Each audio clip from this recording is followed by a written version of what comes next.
Friends, ఈ laptop డెస్క్ని ఫ్లిప్కార్ట్లో కొన్నాను. కొని 4 మంత్స్ అయితే అవుతుంది అండ్ 4 మంత్స్ నాన్ స్టాప్గా అయితే వాడాను నేను, మా ఫ్రెండ్స్.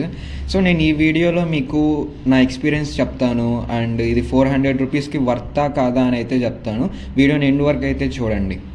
సో మొదటిగా ల్యాప్టాప్ డెస్క్ లుక్స్ అయితే చూడండి. మెయిన్లీ డెస్క్ యొక్క ప్యాడ్ చాలా ప్రీమియంగా ఉంది. టచ్ చేయడానికైనా, మనం హ్యాండ్స్ పెట్టి రెస్ట్ తీసుకోవాలన్నా చాలా ప్రీమియంగా అయితే ఉంది. అండ్ ఈ స్టాండ్ వచ్చేసి 3 అడ్జస్టబుల్ స్టాండ్, బట్ నేను ఒక అడ్జస్టబులే వాడుతున్నాను, ఇంకోటి అది సరిగ్గా పనిచేయట్లేదు కానీ, but it's okay, it's fine. వచ్చేసి నేను ల్యాప్టాప్లో టైప్ చేసి చూపిస్తాను అది షేక్ ఏమైనా అవుతుందా ప్యాడ్లో ఏంటా అని. చూడొచ్చు, చాలా అసలు షేక్ అనేదే లేదు, బాగా వస్తుంది అంతా, అంటే స్టిఫ్గా ఉంది. అండ్ బ్యాక్ సైడ్ లుక్స్ అయితే చూడండి, అంతా బాగుంది క్వాలిటీ అండ్ బోల్ట్స్ ఫిట్టింగ్ అయినా చాలా బాగుంది. సో ఫైనల్ స్టేట్మెంట్ చెప్పే ముందు ప్లీజ్ ఒక లైక్, సబ్స్క్రైబ్ చేయొచ్చు కదా.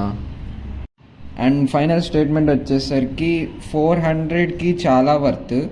ఎందుకంటే చాలా రీజన్స్ ఉన్నాయి. ఇప్పుడు మనం ల్యాప్టాప్ వాడేటప్పుడు రేడియేషన్ మనకు రాకుండా ఉండేలాగా ఆపుతుంది. అండ్ ఇంకోటి కొంచెం రిలాక్స్ అవ్వడానికి బాగుంటుంది, అంటే లైక్ టైప్ చేస్తూ మనం హ్యాండ్స్ని రిలాక్స్గా చేసుకోవచ్చు. అండ్ నేను మీకు ఈ వీడియోలో చూపించలేకపోతున్నాను ఎందుకంటే ఒక్కరిని షూట్ చేస్తున్నా కాబట్టి. అలా యూజ్ అవుతుంది మనకి నోట్బుక్స్ పెట్టుకొని రాసుకోవడానికైనా, ఏదైనా ఎగ్జామ్స్ అటెండ్ అవ్వడానికైనా. ల్యాప్టాప్లో మనకి ఆ డెస్క్ ఏంటంటే చాలా కంఫర్టబుల్గా ఉంటుంది. సో 400 పెట్టగలిగితే పెట్టేయండి, అండ్ చాలా valuable for money. And links కావాలంటే డిస్క్రిప్షన్లో ఉంటుంది, అండ్ లేదంటే కామెంట్ సెక్షన్లో ఉంటుంది, చెక్ చేయండి. Thanks for watching.